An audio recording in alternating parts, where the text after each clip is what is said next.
Okay, now that you have the background, let's get into the simple mechanics of how a child with spelling issues, and this includes children with dyslexia.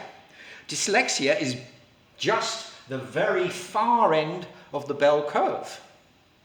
The opposite end to the child who finds it so easy to do spelling that they are the king or queen of the spelling bee. We have at the other end the children who are labelled as bad spellers and dyslexic. So what can we do to help them? Well, we need to teach them using sound. So we'll also find that these children have perfectly good external memory. So what we've been talking about before was internal memory of the word elephant. However, if you write down the word elephant, most children will recognize that, and they will tell you that it says elephant. And you think, well, if the child can see that written down, why can't they spell it from memory? And that's because they don't have an internal representation of that. They only recognize it when it's external, when it's written down. And that's exactly the same for me. And this is how I came to this understanding. There are two different kinds of memory. There's internal memory and external memory. So now that we've established that we have this external memory, we can make use of it. So the student gets this information from the teacher, and it must be correct. So if you are a teacher in a classroom, you need to make sure that the child has copied the word down correctly.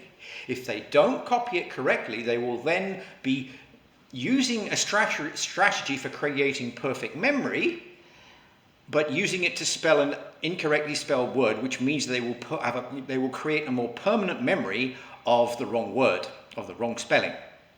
Now, here's our word, and this is how we do it. If you ask most children to copy that 10 times, they're going to keep their mouth shut, they're not going to say anything, and a lot of them will just do this. Why do they do that? Because they've seen the other kids doing it, and they all think that this is the easiest way to copy something. And they may well be right. Yes, if you want to turn your brain off and not learn anything, you just go E, E, E, E, E, E, E, E, and at the end of it, you've got a line of E's, then you've got a line of L's, a line of E's, a line of P's, a line of H's, a line of A's, a line of N's, and a line of T's.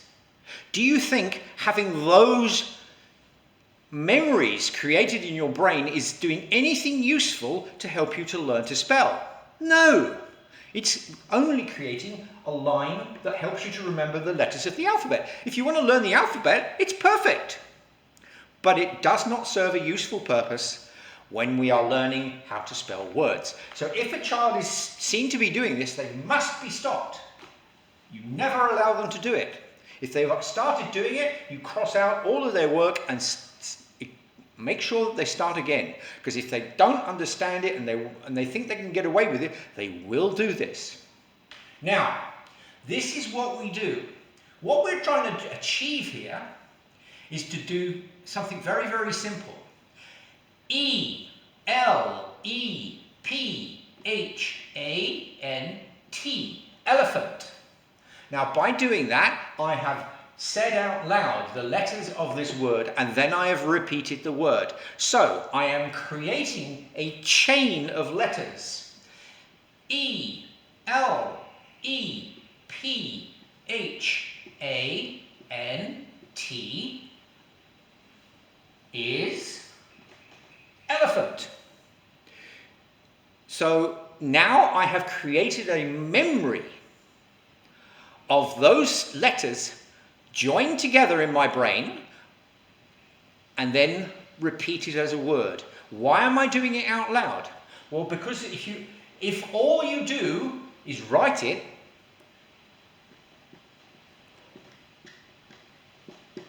you're doing exactly what the visually orientated teacher will expect you to do, which is to read something and copy it. This does not help the student who has not got a good internal visual memory. I promise you, the student is not broken, they're just working differently. So we have to If we want to serve the student, we have to teach the student what will work for them, not what the system thinks is going to work for everybody. Because if you do it for everybody, it does not work. So, we go down here and we go E-L-E-P-H-A-N-T. E-L-E-P-H-A-N-T, elephant. E-L-E-P-H-A-N-T, elephant. E-L-E-P-H-A-N-T, elephant. E-L-E-P-H-A-N-T, elephant. Now, normally I get students to do that 10 times. 10 is not a magic number. It's just a simple number. It's just randomly picked, which is acceptable to most students as the number of times to do something. If the student doesn't seem to be successful with that, then you just get them to do it again and again and again and again until they are successful. If you persist, and the way you find out did this work is you test. You just say, spell elephant. If they can spell elephant, you can move on. If they can't, okay, that's okay, no problem. We go back and we do it again. And every time you do it, you test. And that's exactly the system that I work in the classroom, is that I get the students to do this, and they must be saying the letters and the words out loud. Why? Very simple.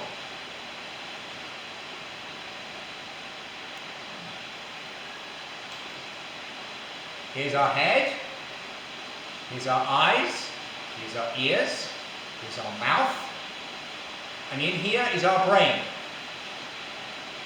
Now, if we see something,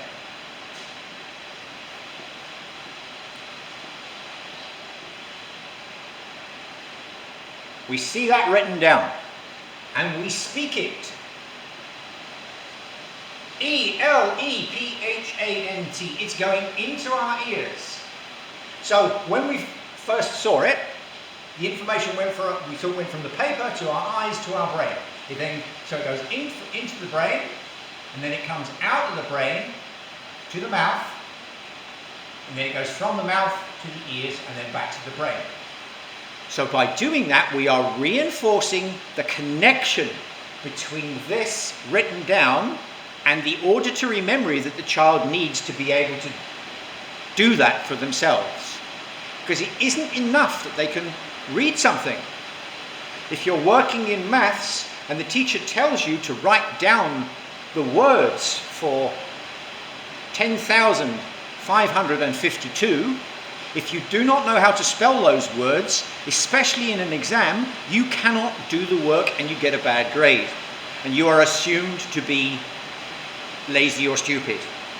Spelling is an essential skill, and if the child is not succeeding with normal teaching methods, this will work.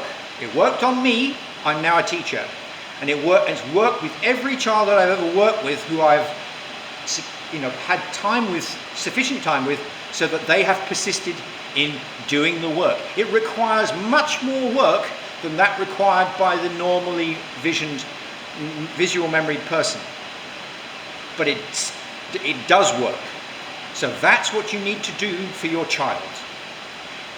If you do that, they will learn to spell perfectly satisfactorily, and they will succeed in everything that they do at a much higher level than if they can't spell.